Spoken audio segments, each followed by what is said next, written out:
It's about time. Good. What do you think about the news today that President Obama called Mayor Pete at the time gay and short? Yeah, that. Make a joke. Yes. I think so too. Yeah. Oh, Definitely. Of course. yeah. I'm still having trouble with that one, to be honest. Yeah. I mean, I think it's in the book to sell copies. Right. Because they totally took that. I mean, when you first start to hear it, you know. Yeah. Well, as somebody who always hits exactly perfectly in the humor and joke department, I'm kind of a little confused.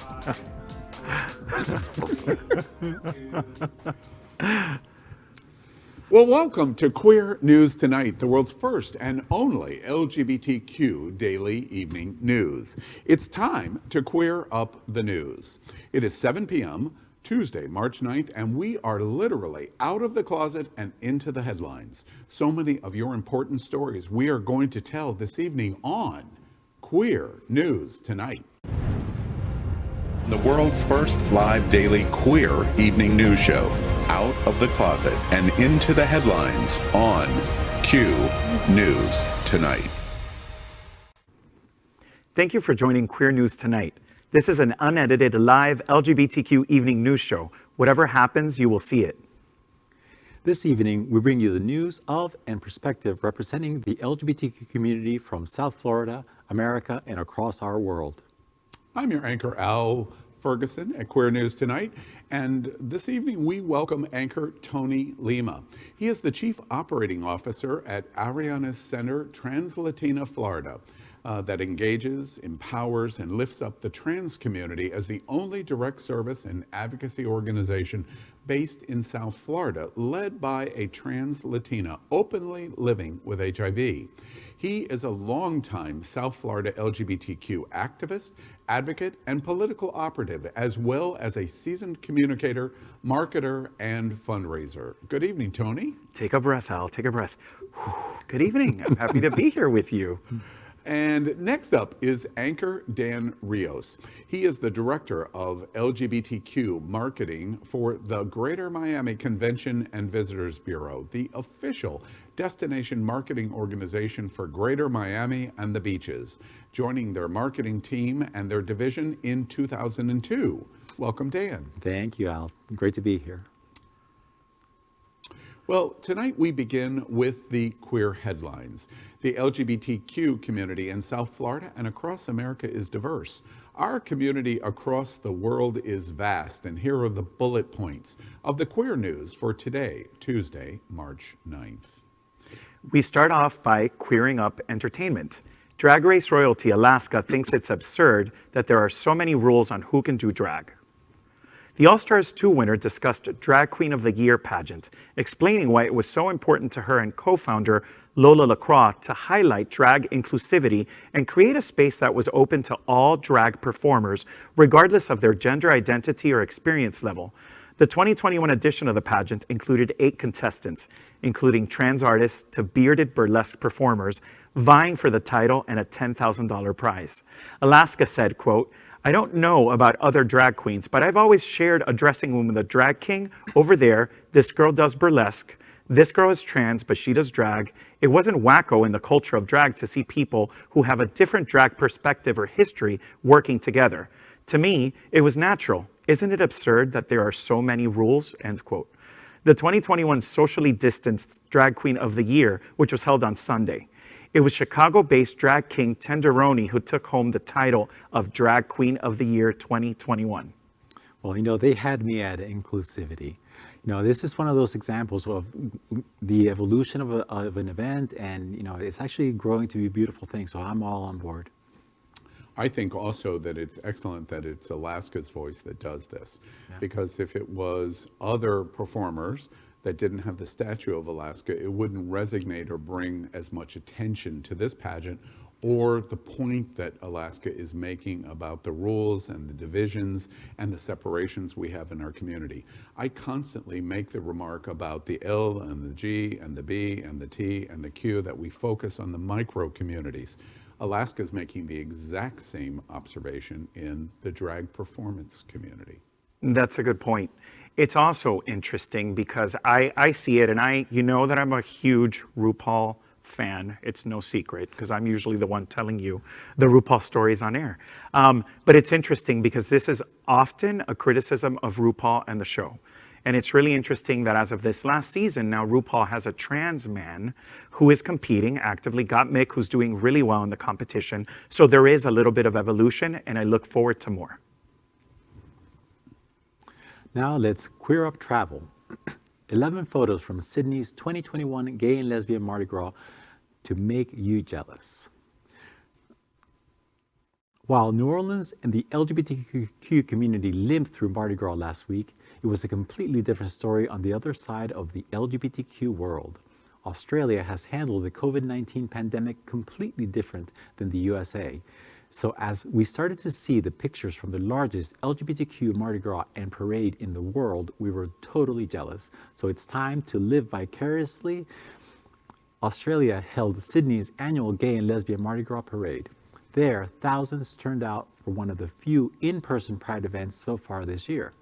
British pop star Rita Ora closed the event, which was held at Sydney's cricket ground. Though the show did go on, there were notable differences. Instead of crowding the streets, which has been done for 42 years, the parade walked past many seated crowds in the venue. Some 5,000 people marched in the parade, including hundreds of organizations. The procession did not feature massive floats, but brought on all the costumes we are accustomed to. Massive screens projected various videos, including one that introduced the competing queens in RuPaul's Drag Race Down Under Season 1. Let's go to Sydney 2022. Well, first off, I can't help but note that I love Mr. Miami LGBTQ tourism is pro-Sydney, Australia. And I'm sure Sydney would say the exact same thing about coming to Miami. I've been to the Mardi Gras. It's one of the great LGBTQ events in the world. It is something that you must go to. And literally, we write it into the show. Let's go to Sydney in 2022. It would be great. I think it should be like a cast field trip, Al. What do you think about that? Oh, we could broadcast the show. Yeah. Let's figure that out. I think this is really exciting. We know that over the last year and a half, Australia has been pretty amazing when it comes to keeping the COVID-19 numbers down. So it's really no surprise that they're doing this. And I think it's great that they took the opportunity to also announce the queens of the newest franchise, the Drag Race Down Under series that's coming up. Yeah, an obvious marketing opportunity. Yeah, and you know, Sydney has done it so well for so many years. They really are pioneers in holding these big events for our community. And absolutely, without shame, I look up to them to see what they're doing, and not only with these big events, but how they've handled the pandemic. It's pretty impressive. Yeah, and Dan's a little modest. Miami-Dade County has had a few big events of their own every single year. All right, well, we're going to queer up gay culture next. Sydney, we were just talking about them, right? Gay Mardi Gras, Pride Flight, Proposal, Perfection. Watch this. Cedric, I'm the person to die because of you. You champion my fineness and tolerate my worst. On my 110th Virgin Australia flight and my first ever Pride flight, I only have one question for you, Cedric. Don't ask it. So I always want to propose to Cedric in flight because we have passionate in flying and sky is home for me. On my way back from Los Angeles to Melbourne with Virgin, I was thinking maybe I should do an in-flight 40,000 feet proposal, but I never got a chance to do it. This flight is just all very supportive cabin crews and passengers, so this is a perfect flight for me to do the proposal. Makes my dream come true. Would you marry me? Yay! He said yes! When they announced like a special announcement by Chris for Cedric, I kind of started to get an idea of what was going on, maybe. I have my honeymoon sorted, so I can go wherever I wanna. Probably Cayman Island. I wanna be good. Well, we just told you about Australia holding Sydney's annual Gay and Lesbian Mardi Gras parade. There, thousands turned out for one of the few in-person Pride events. So far this year, British pop star Rita Ora closed the event in style. And now a major LGBT celebration got to bear witness to a sky-high proposal. Chris Lay, who's Australian, said that he wanted to propose to his fiancée, Cedric Theory, on a plane because the couple has a, quote, passion in flying and sky is home for me, end quote.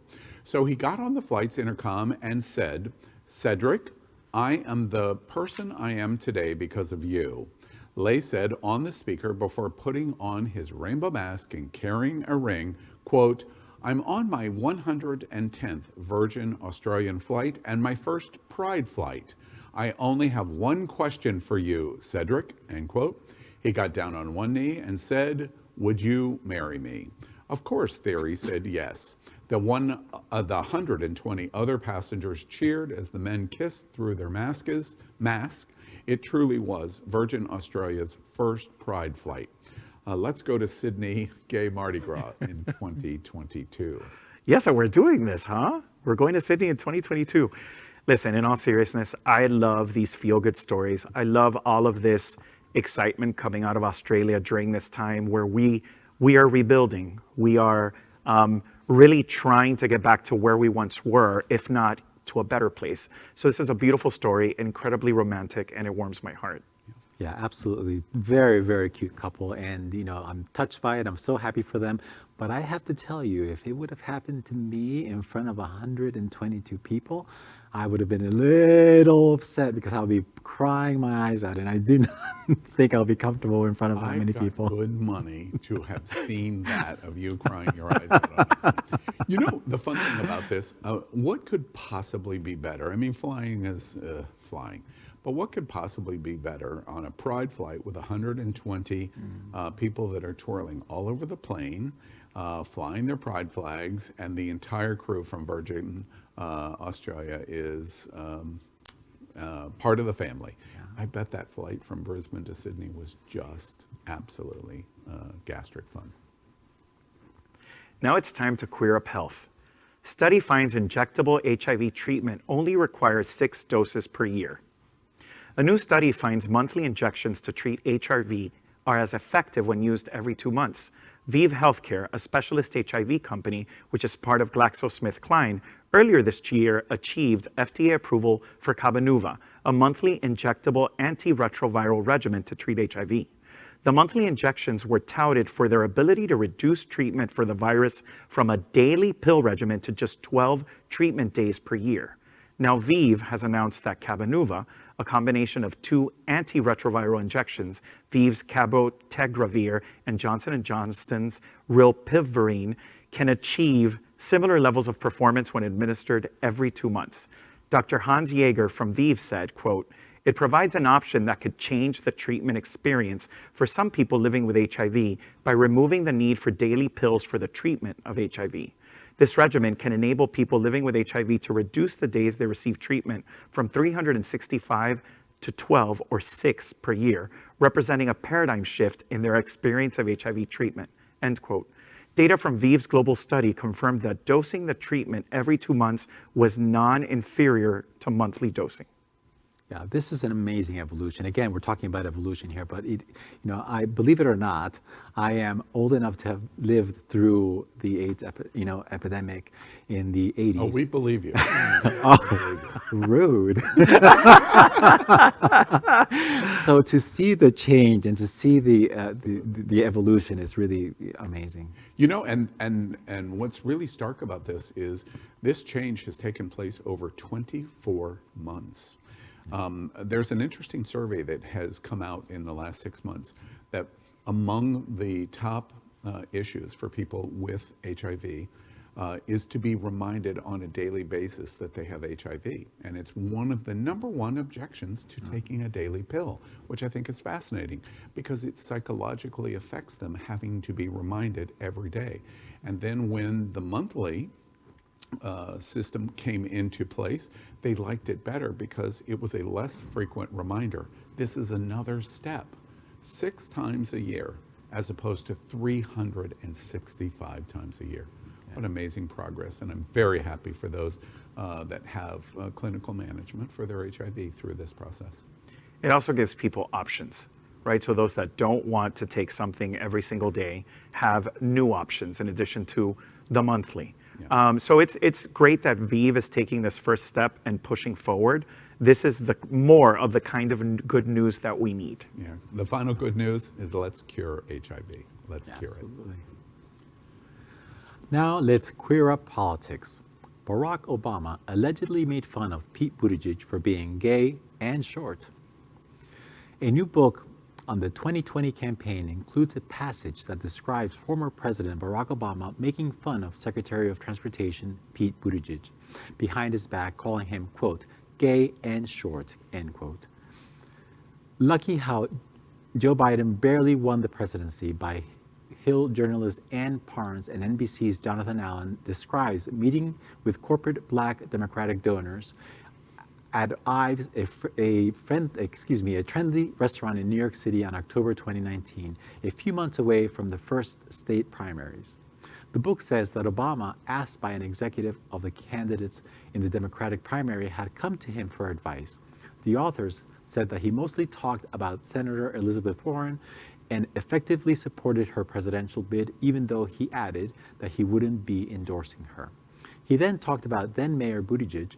Obama said that he liked the mayor, but he couldn't win the election. The book says, quote, he's 38, but he looks 30, Obama said, getting laughs from the audience. He made a joke about sharing traits with Pete, like big ears and a funny name. He's the mayor of a small town, Obama said, referring to South Bend, Indiana, population 102,000, perhaps a comment on Buttigieg's relative lack of political experience compared to his former vice president and several sitting U.S. senators. He's gay and he's short. Everyone laughed again, end quote. You know, it was funny. We were talking about this before the show. Was Obama clearly joking? Every gut reaction that I have is that he was, because I've never heard the president talk in a demeaning way. So as a result, a high likelihood that it is a joke in front of potential donors. Yeah.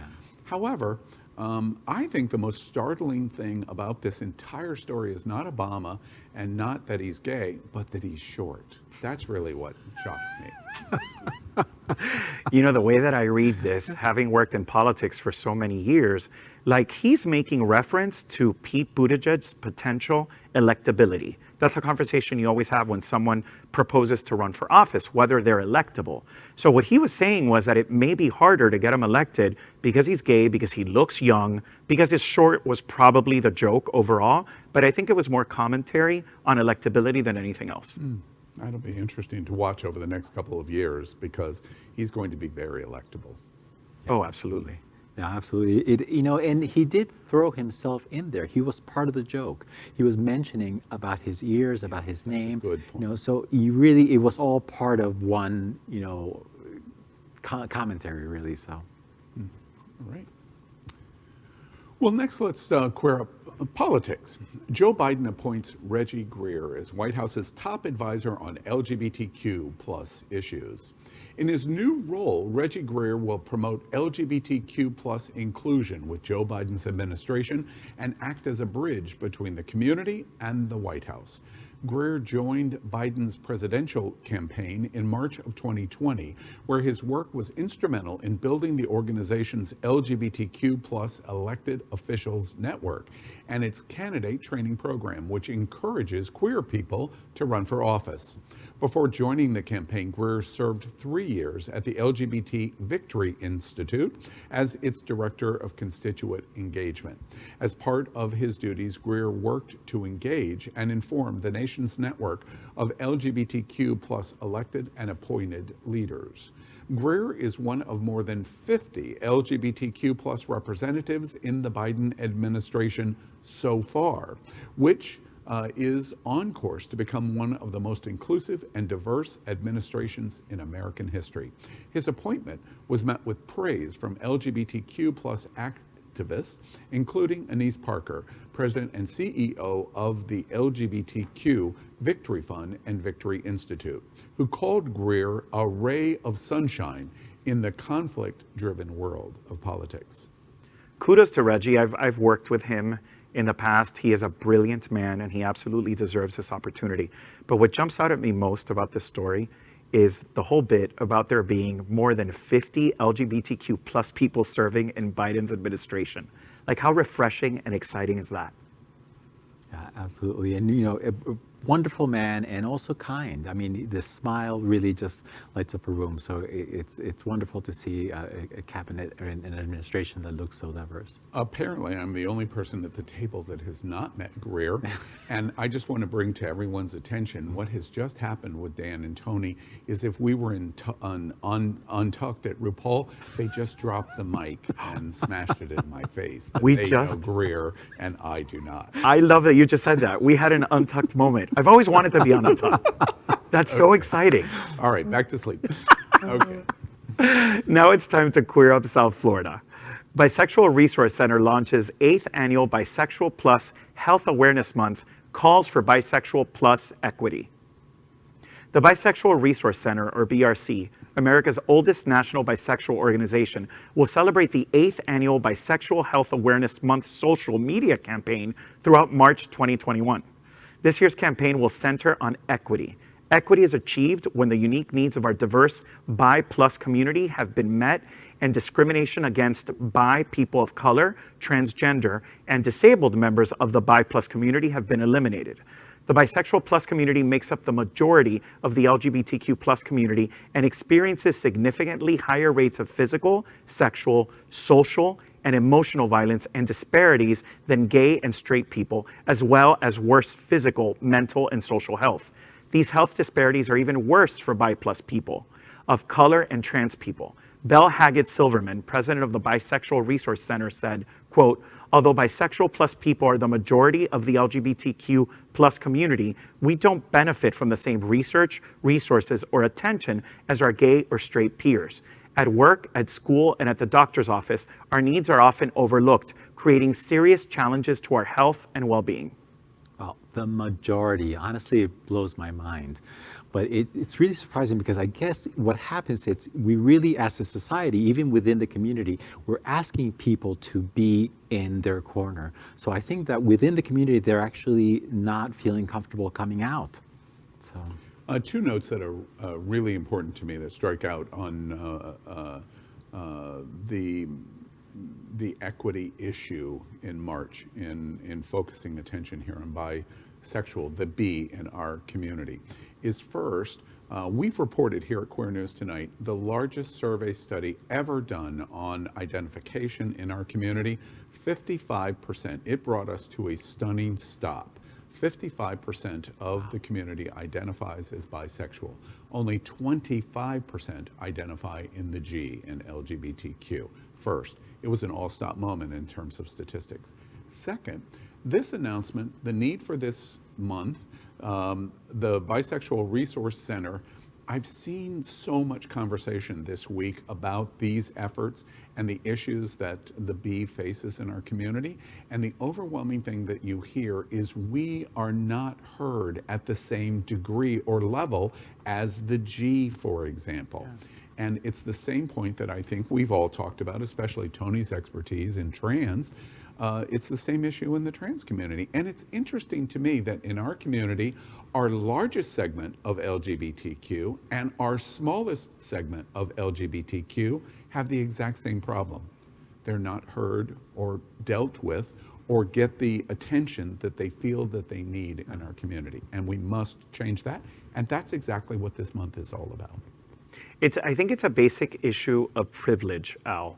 Like, as gay, cisgender, mostly white or white presenting men, we don't necessarily accept bi people like we don't accept trans people overall. And what this sounds like to me is a call to action to be inclusive, to be respectful, and to really just open our arms to the communities that surround us, to the rest of our family. We're all in this together. We all have to protect each other, and we have to stand up for each other. So that's a really important key learning here. Yeah, I agree with you. Well, now let's queer up South Florida gay news. Equality Florida's virtual Pride at State Capitol. Equality Florida's virtual Pride is happening Wednesday, March 10th from 9 a.m. to 7:30 p.m. and is all online for Florida's Lobby Days. You can participate in a variety of different ways, and you can go to Equality Florida's website for registration and information. go to eqfl.org/pride-capital. We have a strange situation in Florida where the legislature is meeting in Tallahassee. In fact, I probably, without asking Tony and Dan, they both, in one way or another, have participated in this time period. Very important for quality issues. This is a strange year because it's done virtually for the most part. Face-to-face contact is more difficult, but this is a really critical event in supporting Equality Florida and continuing to put our issues and needs in front of state legislature and legislators in the state of Florida. And the reason is because we have the ally in the White House, but where all of the terrible things that are happening to our community are happening, it's on the state level and in state houses. And that's why Equality Florida's work this week is so valuably important. And the legislature continues to be mostly conservative. So events like this, visibility, representation, incredibly important. Kudos to Equality Florida. I myself have been lobbying with Equality Florida during LGBTQ lobby days for the last at least 10 years. And this year, with the challenges of it being virtual, they haven't missed a beat. On Monday, actually between Monday and Tuesday, Ariana Center is partnering with Equality Florida, as we did last year, where we brought 20 trans women of color to the legislature, to the Capitol, which was historic. It had never been done. We're going to do the same thing in a virtual manner between Monday and Tuesday, and we're all very excited about it. Why? Because again, representation matters. Yeah, and it is definitely a challenge to have the virtual platform, but it's also an opportunity. It gives the opportunity to a lot of the community members that would actually not be able to participate or go to Tallahassee to partake of this important process. So. And I think Tony misspoke just slightly. He's worked with Equality Florida, I think, for 40 years. You said 10, but it was 40, right? I was 7. Yes, I was a child prodigy, Al. Thank you. Okay, all right. Well, next we're going to queer up the USA. Construction has been halted at the Marsha P. Johnson Park after an outcry. Construction has been halted on the overhaul of the new Marsha P. Johnson Park in Brooklyn after the family of the late activist joined community members who strongly objected to the design and rushed nature of the project. Johnson's relatives, Black trans activists, and members of the community objected to the lack of green space in the park and also objected to Johnson and fellow activists that were upset about what was happening at the park. An activist said, quote, "Stop saying y'all consulted the Black trans community. We are the Black trans community. What happened is a group of people selected the individual acreage and decision making, and we didn't get to participate." We continue to follow this, but we have confirmed by the governor's office in New York that construction in renovation has been, at least for the time being, stopped. What I love about this story, I mean, there's a lot of problems there, but it's really exciting that there is a park that's going to be named after Marsha P. Johnson. And the mention of Sylvia Rivera is especially important. These Black and brown trans women were absolutely there at the beginning of the modern day LGBTQ rights movement at Stonewall. They were the first ones to throw the first brick, and they've often been ignored in a lot of this revisionist history. So it's exciting that there's going to be something, even if it's wrong for now. Apparently it needs some revision, but it's exciting that there will be a park named after Marsha P. Johnson. Yeah, and I like that the activists, the quote that you read, that you mentioned, that they're actually going through the process and, stop talking for the Black trans community. We are them, consult us and let us be part of it. And I think that is the same kind of nature or energy that fueled the movement from the beginning. I'm quite confident that they'll resolve these issues. The governor's office will be accommodating to all of the parties that are involved in this. But let's not lose sight on the fact that one of the most active and visible roles of the Stonewall riots of 1969 is getting ready to have a state park in the state of New York and in the city of New York. That is quite amazing. Now we queer up the world. Nigerian police raid suspected gay party and drag scores of men to anti-cult office. According to a local source who spoke to Nigerian publisher Punch newspapers, Quote, the gays were holding a party at the facility when trouble ensued, leading to the invitation of policemen from the UCPO police division. The suspects attempted fleeing in all directions when the policemen arrived, leading to the destruction of ceilings and other items in the hotel. The suspects were taken to the command's anti-cult office in UCPO for investigation. End quote. Nigeria brought in the Same-Sex Marriage Prohibition Act, SSMPA, in 2013, which criminalizes making a public show of a same-sex relationship, as well as being involved in any LGBT plus clubs, organizations, or unions. In recent years, a number of similar parties have been raided by Nigerian police under the SSMPA, as police have claimed they were a gay club or organization. Penalties for engaging in these prohibited activities can reach up to 14 years imprisonment. Some Nigerian states employ Sharia law, which imposes harsher punishments. However, Anambra does not currently enforce Sharia law.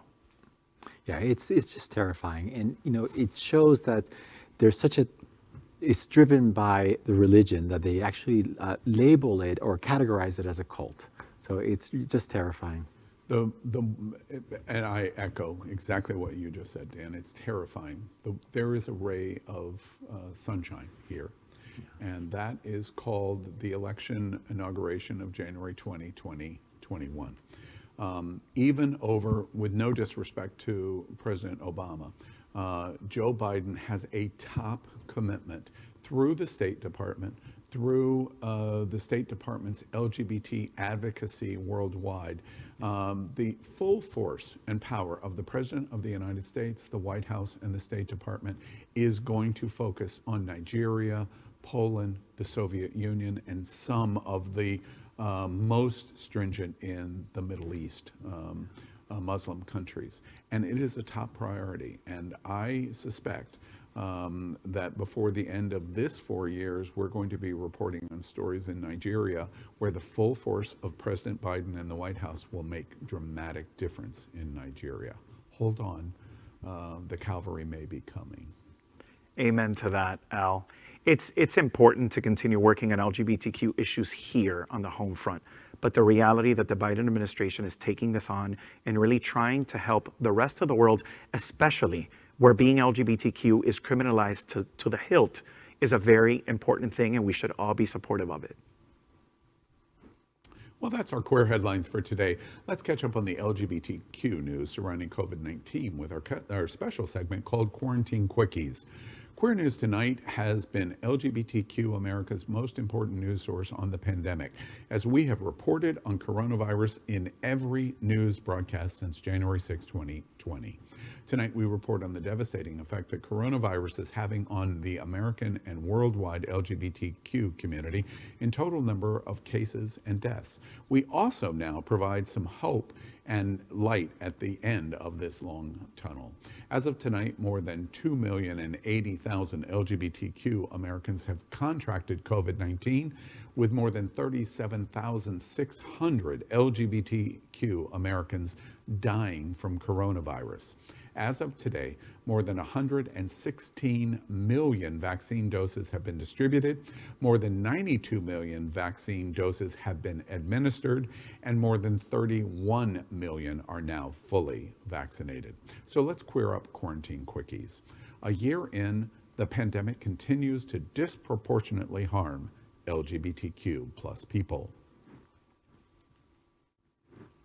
A year's worth of polling and research data by Ipsos Public Affairs confirms what we have always suspected. The pandemic continues to exert a heavy toll on LGBTQ plus people. Economic reports and public health data have made it clear that LGBTQ plus have suffered the brunt of the coronavirus recession, and that the pandemic-fueled mental health crisis has disproportionately harmed LGBTQ plus people also. Now this data, collected by Ipsos Public Affairs, builds on the body of evidence and shows just how heavy a burden these groups have faced, highlighting stark racial inequalities in who has suffered the most. Even starker disparities exist between people who are LGBTQ plus and those who are not. It's a gap researchers had begun to probe, but there has been little data collected in the past year. So on average, between August 21 and December 21, about a third of LGBTQ people reported their mental health had declined, compared to only 20% outside of the queer community, according to Ipsos data. You know, I think this isn't surprising that it's happening. People that are most marginalized are the ones that have been affected the most during this entire pandemic. It was just about time for numbers to come out on the queer community as a whole. So I think it's a moment to step back and realize that there are real needs, aside from all the other needs that our community is faced with. It is important to also know that mental health is a huge issue, especially during these very difficult times. Absolutely. And yeah, speaking of marginalized, you know, they were already before the pandemic feeling isolated and lonely and, you know, separated from the world. Now this just really just pushed them even further. But also in the industry, in hospitality and tourism, LGBTQ community is a huge percentage of the people that are employed, and we've suffered so many jobs, so many people have been laid off. So it's clearly, you know, we can see in these numbers. The solution for those that work in hospitality, as Dan has just said, we've reported on that story many times about how employment, loss of job, has been disproportionate in our community. The path to solve that problem and the path to get back out in the world with our LGBT events and the other things that we want to do is take your vaccine. As quickly as possible, the first opportunity you have, get the vaccine. That is going to be our solution. So that's our COVID-19 news for tonight. Next, we report that Happening Out Television Network is passionate about our support for the LGBTQ community. An example is Sunshine Cathedral, the world's largest queer church here in Fort Lauderdale. We are broadcasting from our permanent set here at Sunshine and supporting that partnership. We have the largest LGBT religious broadcast in the world with more than 30,000 watching every Sunday at 10:30 a.m. Eastern, and it's totally live. We encourage you to tune in. Our campaign of sponsorship proudly supports Sunshine Cathedral is my queer church. Watch this.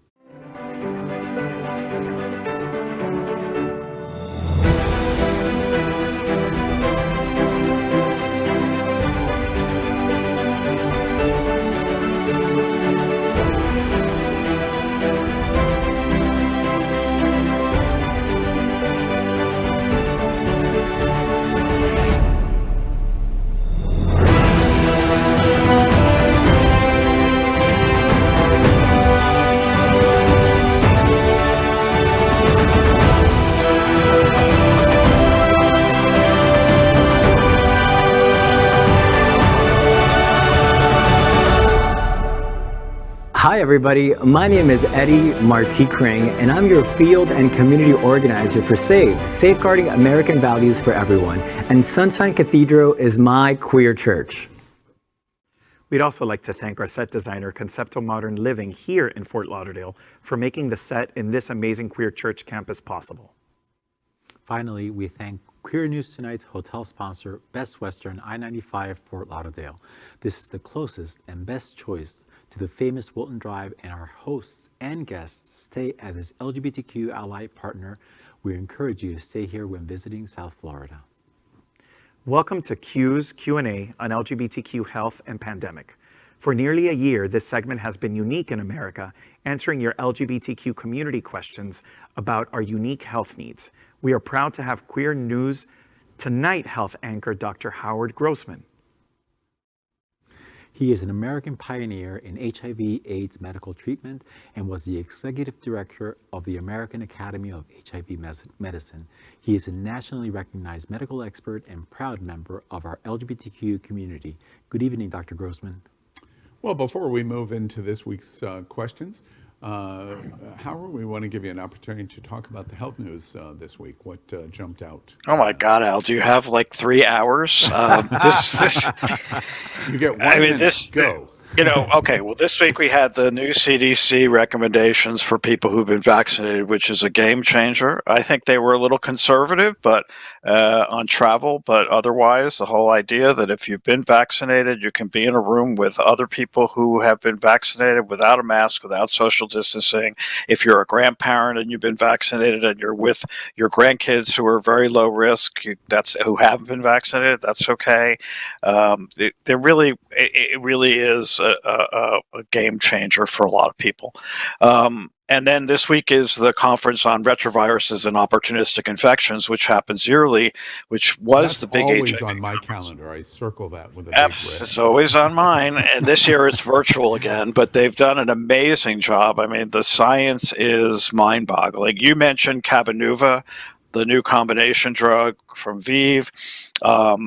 That is a game changer, being given every month or two. We're going to see cabotegravir, one of the components, coming out for PrEP by the end of the year, probably. There are questions. It's got to be administered in a provider's office. It can be a painful injection. It has a very long tail, so if you stop it, the drug stays around for a very long time, and if you were to become infected, you could become resistant. So there's a lot of stuff there that needs to be worked out to operationalize this, but it is amazing. And this week we're seeing the presentation of drugs that may be able to be given once a year in an implant. Like a birth control implant, drugs that are once a month. There's a number that are once a week, both oral and injectable.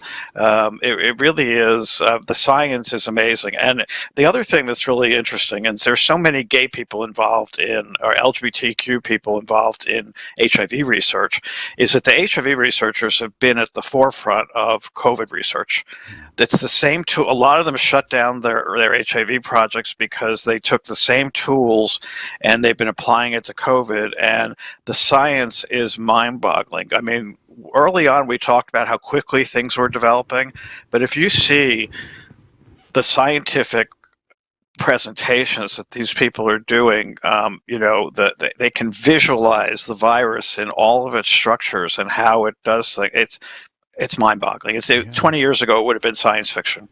The most common question that I'm getting in COVID about the vaccines, Howard, do you see, like the J&J vaccine, do you see it coming into offices like yours, or in the short run that's not going to happen? That's going to be, that's state by state. It's going to be up to the state. Right now, Florida had, thousands of doctors sign up, and there's no sign that it's going to end up in our, in our offices yet. They've got it at Walmart in Broward County. They've got it at Publix, big donors to our governor, but not in doctors' offices. So I think probably what's happening is that the Biden administration is setting up these giant vaccine, mega centers.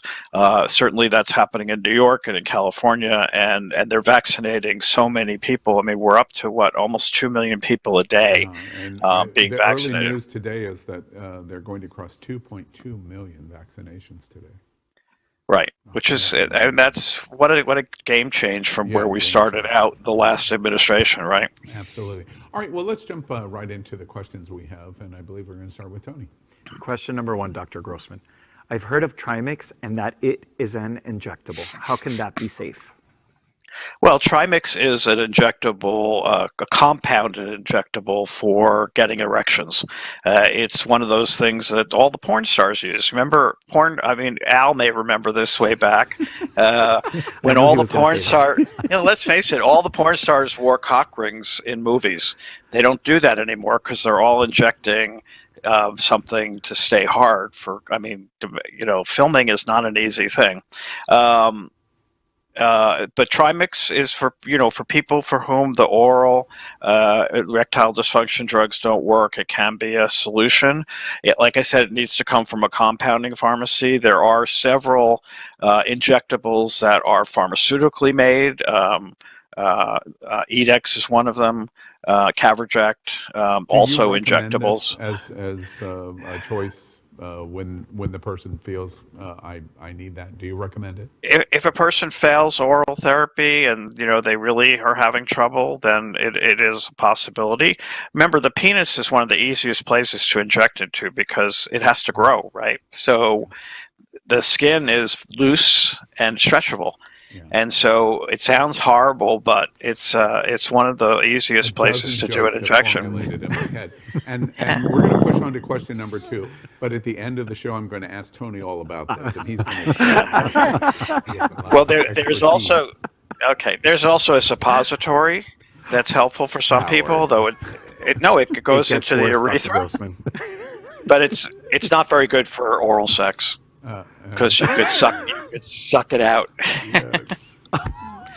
We are a gay show, and we've just proved how gay we are. All right. So we're looking at our teleprompter, and we're trying to get to our next question. As we do that, Howard, do you expect? Is that something that you do in your office? And Steve, you're helping us with the teleprompter.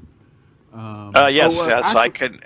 I can tell you what your next question is, but it ties into your next question. What can a primary care doctor do, and what needs to be sent to a urologist? Your primary care doctor can certainly check hormone levels like testosterone, can prescribe erectile dysfunction medications. There are a number of them. By the time you have enough erectile dysfunction that you need Trimix, that may be a time to consult a urologist to find out functionally if there's something else going on. But it is something that can be prescribed by a primary care doctor. But that's where you start to get into some severe dysfunction. I mean, I have patients for the Trimix doesn't work.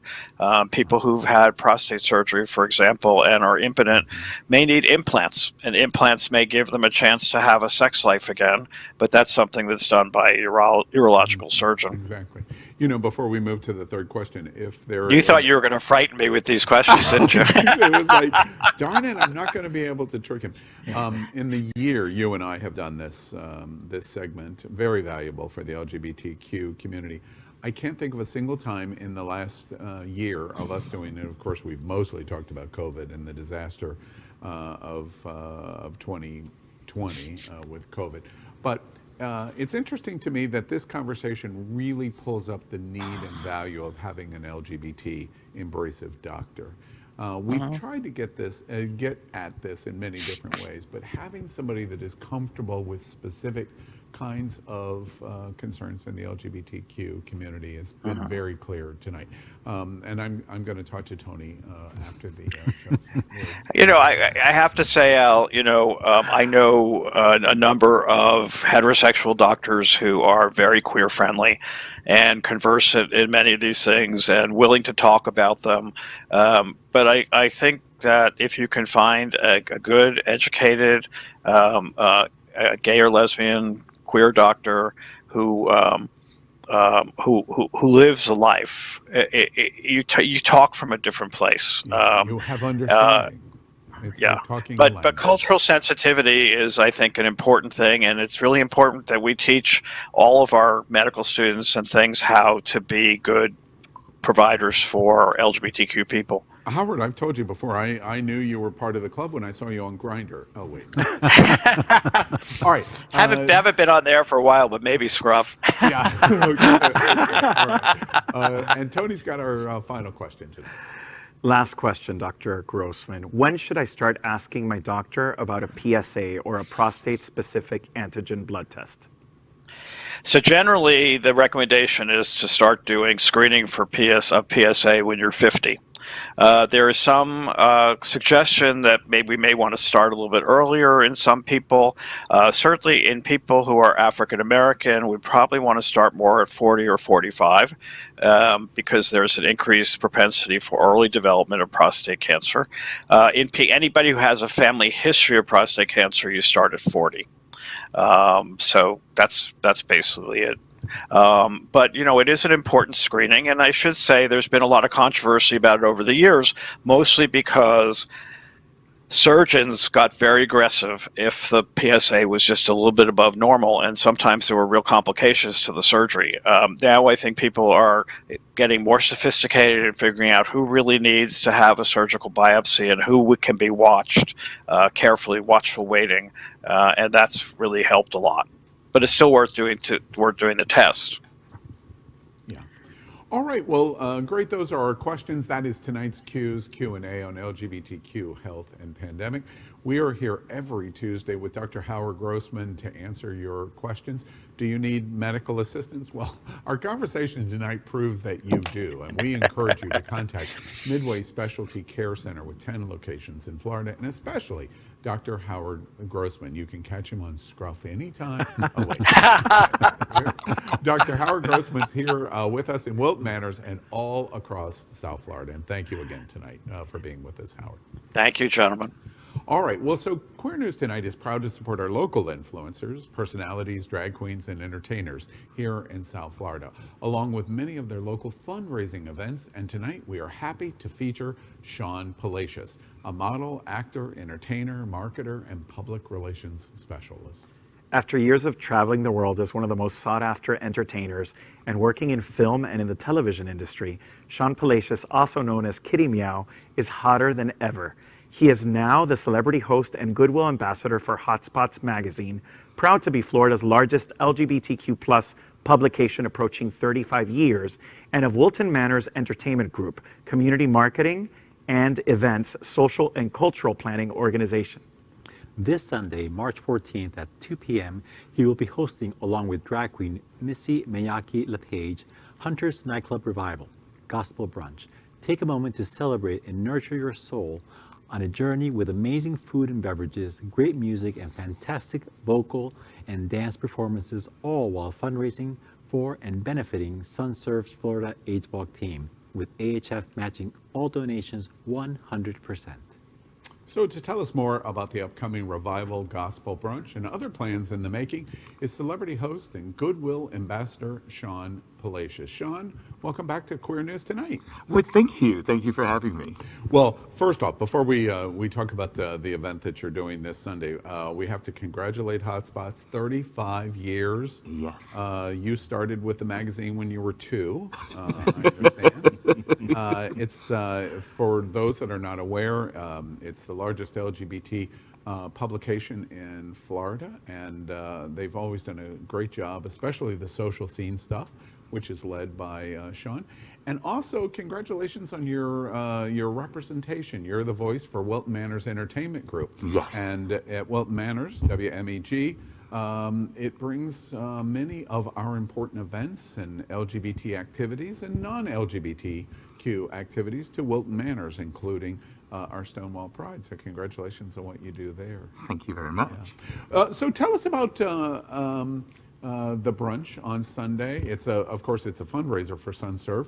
I understand that you needed to do it because you needed a little religion and a little God in your life. Absolutely, absolutely. Listen, it has been a really challenging last year for so many of us, and the group got together and they thought, let's conceptualize something that would really motivate people. And the name says it all. Revival. I mean, it speaks for itself, but we want you to definitely join us and attend because it's really going to be a wonderful opportunity. Yeah. Now, this is actually a brunch. Yes. And so your ticketing includes food and then the show. Yes, there's a silent auction as well. And a silent auction. Money is matched. So your contributions, you participate in the silent auction, etc. AHF. It is matched by AHF through for the Florida AIDS Walk. Absolutely, absolutely. We're really excited about the entertainment lineup as well. Yeah, and tell us about that because you have quite a notable roster. Without a doubt. Of course, Missy Miyake LePage is an iconic South Florida and international superstar drag queen. She is going to be co-hosting with myself. We have Lenora J., Antonio Edwards, Stephen Neal, or Terry Dyer, who is really instrumental in putting this all together. We are really going to have a wonderful time. I want to make sure everyone goes to sunserve.org/brunch to get your tickets. Now we're thrilled that it's at Hunter's. You're right on Absolutely. Wilton Drive, the Wilton Shots. Shawn, can you confirm now? You know, I'm a news guy, so can you confirm the rumor that I heard that it couldn't be held here at Sunshine because if you walked through the doors, you would burst into flames? Is there any truth to that rumor? I believe there's a slight truth to it. I cannot disagree. So that's why we needed a revival to Absolutely. a little holy water and off we go. You know? So tell us about some of the other things that you have upcoming for Wilton Manors Entertainment Group and Hotspots. What other? Okay, so WeMag obviously is responsible for bringing the Gay Skate event that happens. It's a monthly event. It's over at Extreme Action Park. We also host a thing called Art Walk, where we have 3 different areas on Wilton Drive where artists can convene, show their works, sell items, and it is really, really, really a wonderful opportunity for individuals to get outside and be socially distant and yet still take part in activities presented by WeMag. Shawn, I cannot believe I've been down here for 2.5 years doing this gig with Happening Out, and I have not been to the Action Park to do this gay skate. I've got to go. You've got to go. It's so much fun. I can imagine you twirling. You do the old-fashioned. You tell me you do the hokey pokey. I do the hokey pokey, and I turn myself around, baby. Exactly. Thank you. The fact is now Shawn has identified his age to be able to fill in the joke of the song. I'm just pointing that out there. And of course, the big news with WMEG or WeMag is Stonewall Pride's return. Yes, working on the development of that return. Tell us a little about that. Yes, it's going to be, of course, Father's Day weekend, and there's so many variables when it comes to Stonewall. But with Stonewall, including the pandemic, we are, juggling moving parts. So we are definitely planning to host, of course, Stonewall, but we are more excited and we're more focused, should I say, about having a successful event where everyone is safe and feels like they're coming out and celebrating after this. Having WeMag having and hosting Stonewall Pride in Wilton Manors, yes, in whatever way you do it, will be a welcome return. And I've got to get, Shawn, we're really happy you're with us. Before I let you go, I have to do a little plug. You're going to be on It's Happening Out tomorrow night, yes, with Power Infinity. Yes, we are not the same person. Yeah. Are you sure? Because I'm pretty sure you're Power Infinity one day and Shawn Palacious the next. He's prettier and younger. All right, we'll go. Well, Shawn Palacious, thank you for being with Queer News tonight. And don't miss Revival this Sunday at Hunter's. This Gospel Sunday brunch, it promises to be absolutely outstanding. Thank you for having me. Want to miss. All right. Well, Tony, we're going to finish up the end of the show. That's today's news for the LGBTQ community on the world's first and only daily LGBTQ evening news show. Is our community important to you? Then help us by liking and subscribing, ring the bell for updates, share this news. We are the only LGBTQ television live news in the world that is out of the closet and into the headlines. We need your support. I'm your anchor, Al Ferguson, and on behalf of anchors Tony Lima and Dan Rios, we will see you daily and tomorrow night at 7 p.m. Good night.